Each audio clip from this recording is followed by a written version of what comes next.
অসমীয়া ভাষাৰ আটাইতকৈ গুৰুত্বপূৰ্ণ শব্দ বুলি ক'লে আমাৰ মনলৈ কি শব্দ আহে বাৰু? কেতিয়াবা ভাবি চাইছেনে বাৰু? কেলা। কেলা এনে এটা শব্দ নহয়নে যাৰ ব্যৱহাৰে আমি অসমীয়া ভাষাটোক সম্পূৰ্ণৰূপে প্ৰকাশ কৰিব পাৰোঁ? অসমীয়া সমাজৰ জাতীয় শব্দ বুলিলে কেলাৰ বাহিৰে আন কোনো কিবা শব্দ আমাৰ মনলৈ আহে জানো? কেলা হ'ল এনে এবিধ শব্দ যাৰ মাধ্যমেৰে অসমীয়া ভাষাটো সম্পূৰ্ণভাৱে প্ৰকাশ কৰিব পৰা যায়। যিকোনো ক্ষেত্ৰত অসমীয়া ভাষাত কেলাৰ ব্যৱহাৰ আছে। মই ভাত খালো কেলা, মই কেলা ভাত খালো, মই ভাত খালো বে কেলা। এই তিনিও ধৰণে অসমীয়া ভাষাত কেলাৰ ব্যৱহাৰ কৰিব পৰা যায়। কেলা অবিহনে যেন অসমীয়া ভাষাটো অসম্পূৰ্ণ। কেলাই হ'ল অসমীয়াৰ একমাত্ৰ চিনাকি। অসমৰ বাহিৰত থকা অসমীয়াবিলাকৰ একমাত্ৰ চিনাকি হ'ল কেলা।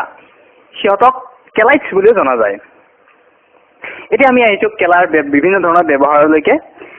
কেলা প্ৰত্যেক শব্দৰ পিছতে ব্যৱহাৰ কৰিব পাৰি আৰু কেলাৰ ব্যৱহাৰ প্ৰত্যেক শব্দৰ পিছত কৰাজনক এজন প্ৰকৃত অসমীয়া বুলি আমি স্বীকৃতি দিব পাৰোঁ। যিকোনো ক্ষেত্ৰত কেলাৰ ব্যৱহাৰৰ বিভিন্ন ধৰণৰ উদাহৰণ আছে।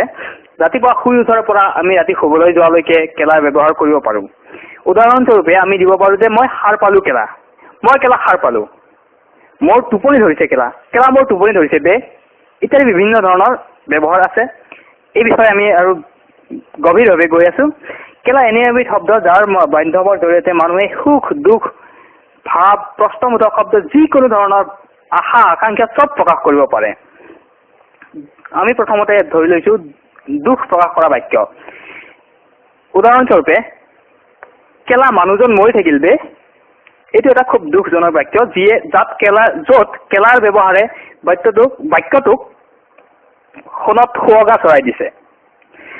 দুখ প্ৰকাশৰ বাহিৰে বেলেগ ধৰণৰ বাক্য আছে, সুখ প্ৰকাশৰ বাক্য। উদাহৰণস্বৰূপে কেলা মই পাছ কৰিলোঁ বে, এইটো এটা সুন্দৰ বাক্য য'ত কেলাই